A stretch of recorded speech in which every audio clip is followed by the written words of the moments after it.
Hi, today on the workbench we have a NuTone IM4006 master station, and this is going to be the story of Jeff's IM4000 master station. It doesn't actually belong to Jeff, it actually belongs to Jeff's dad. This was installed when the house was built new in 1989, which makes this system 36 years old, give or take. The way you have to look at it is 36 years works out to be approximately 315,000 hours of time that has accumulated on the master station. Because systems like the 4006, as long as electricity is turned on in the house, it's turned on, ready to go, waiting to be used, so it accumulates a tremendous amount of time. The backstory of Jeff's dad's intercom is a few months ago, it developed a problem. And it's a common problem. We have videos about this problem, and I'll put some of those pop-up thingies up here if you want to go look at those. It developed an ever-present, fairly loud background hum on the system. And that is entirely expected for a system that's 36 years old. And it's basically, the way I like to categorize them are, it is now officially old and tired. 315,000 hours of time is a lot of time on any set, and there are components that will fail due to age. So what did Jeff decide to do to try to help out his dad? Well, I assume he went online and searched around for information and discovered perhaps that it was a problem with the primary power supply / amplifier board in the master station, which is fundamentally, although a simplistic way of looking at what the problem is. So what did Jeff decide to do? Jeff decided to go and buy online a replacement power supply board. Now here's the original board, because I made sure that he sent it with the set. But before we get into this, so you can tell, I'm going to power this up so you can hear what this replacement, I think supposed to be refurbished board is like. So I'm going to turn it on, and I'm probably going to move the camera so we can be closer and you can hear it. All right, we're right up against it. Here's my hand, and I'm going to power it up. 3, 2, 1.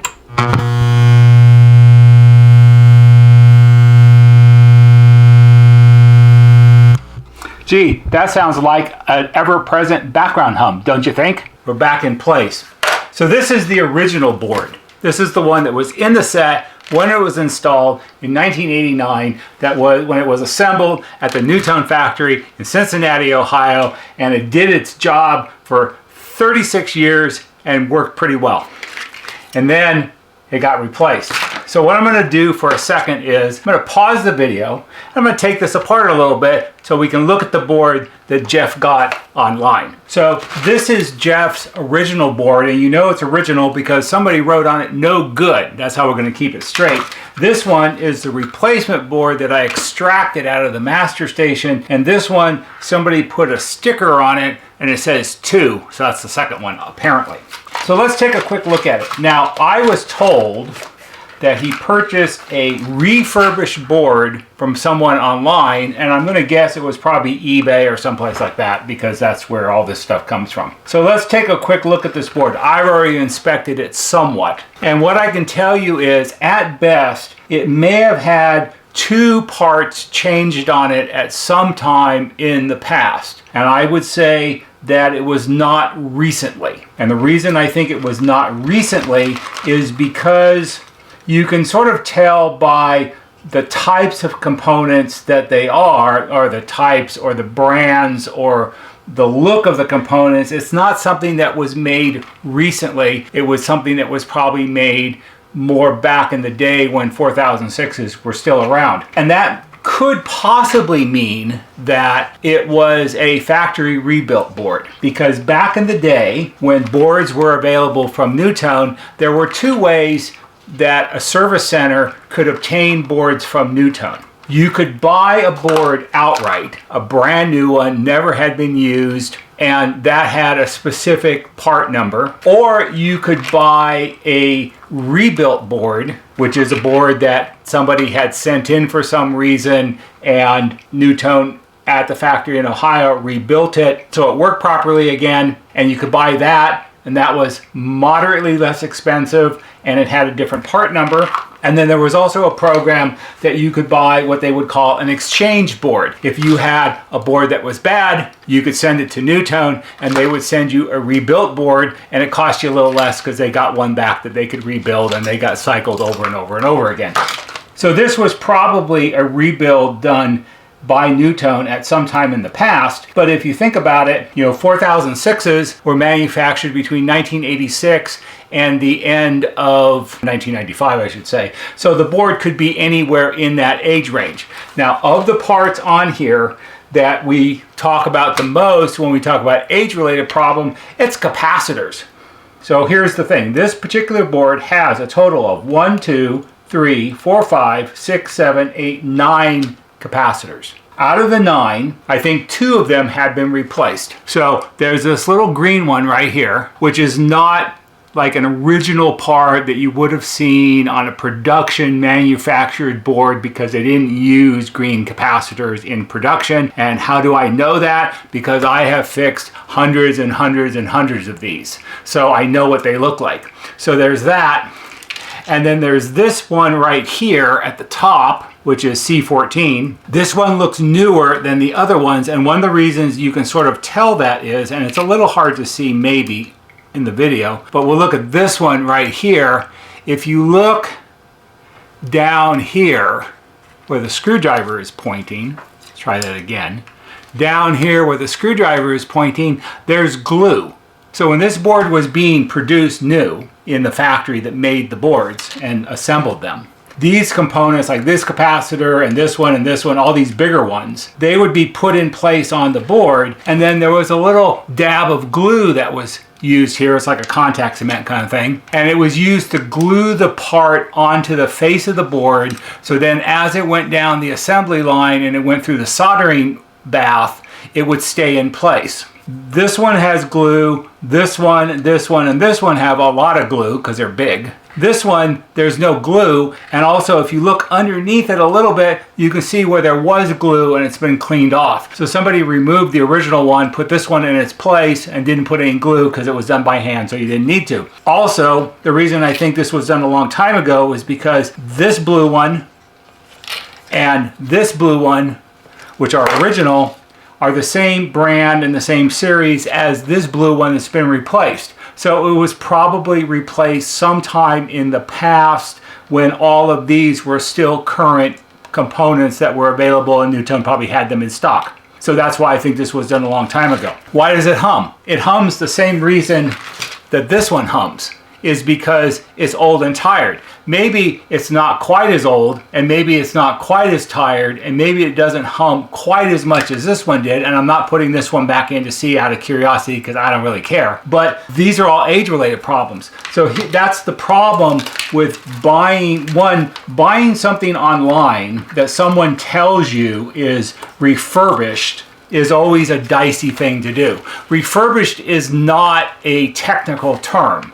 Refurbished, there's a lot of loosey-goosey definitions of what refurbishing means. And I've actually done videos about people that sell used master stations, and they say, oh, it's been refurbished. And I look at the pictures really carefully, and it's like, no, it hasn't.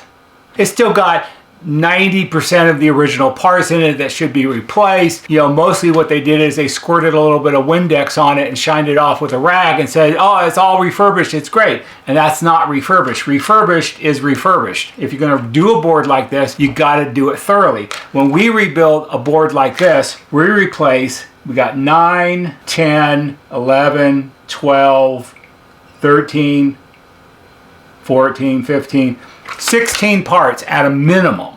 And that's if it's just an ordinary rebuild. If it has more serious specific problems, then it could be more parts than that. But that's it. Because the goal here is when you rebuild a board, you should rebuild it so that when you put it back in the set, it will work for another 20, 25 years. Because if you think about it from a reasonable point of view, Jeff's dad's intercom lasted, and we're going to be generous, it lasted 35 years before it developed any kind of real problem. Sure, there was probably a long, slow degradation of the quality and da-da-da, because it's 35 years old, so that's going to happen. But you don't notice it all that much, and it was still functional, and it worked for them, and it wasn't annoying, and so that was all good. So the first go around, let's say it lasted 35 years. If you figure that if you do a proper and complete and thorough rebuild, which is what we do here, not just this board, but all the boards in the set, because the components that fail on this board fail on all the other boards too. So they all need to be replaced there, and then there's certain other parts we know should be replaced because it's a 4006. When we get all done with it, it should last at least as long as it lasts the first time. And we can do that also because if you figure that the quality of components today is probably better than the quality of components that were used in 1989, that gives us an edge. And we specifically use higher quality components. All of these are sort of considered general purpose parts. We use parts that are more specifically chosen for the application of a 4006. They have higher life expectancy ratings and so on and so on. What we do should last longer than the first one, although you cannot tell people, it's going to last another 35 or 40 years, because that doesn't ever sound realistic to people. So, usually you'll get another 20, 25 years out of it, because that's a reasonable number to work with. This is the problem when people think that you can just buy a board and slap it in your set and have it work again, because it doesn't always work that way. The other thing in closing, just to keep in mind is, and I tell people this all the time, just because it's got a hum, and that's the obvious thing that's wrong with it, doesn't mean it hasn't got other problems also. I tell people all the time, there isn't always just one problem. Oftentimes, there's much more than one problem, or many more than one problems. Also, people tell me, I've had people actually contact me and say, well, I have a NuTone 4006 and it's humming and the radio doesn't play and the intercom doesn't work and the doorbell won't ring anymore, but everything else is fine. It's like, what else is there? That's the whole thing. Well, I guess maybe the cassette player maybe could work and maybe the clock is still lit up. I don't know. But that's the majority of it. That's like 80% of the whole thing. What people's homeowners' ideas of what it works fine means and what the NuTone guys' idea of what works fine means are completely different. Because when we rebuild a set, it does truly have to work fine when we're done. And fine means like as close to brand new as we possibly can make it. So what am I going to do with Jeff's dad's intercom? Well, what I'm going to do is, I'm not going to use this one because I get to pick. That's why he sent me both. I told him you got to send both. I'm not going to use the one he bought because I don't want to.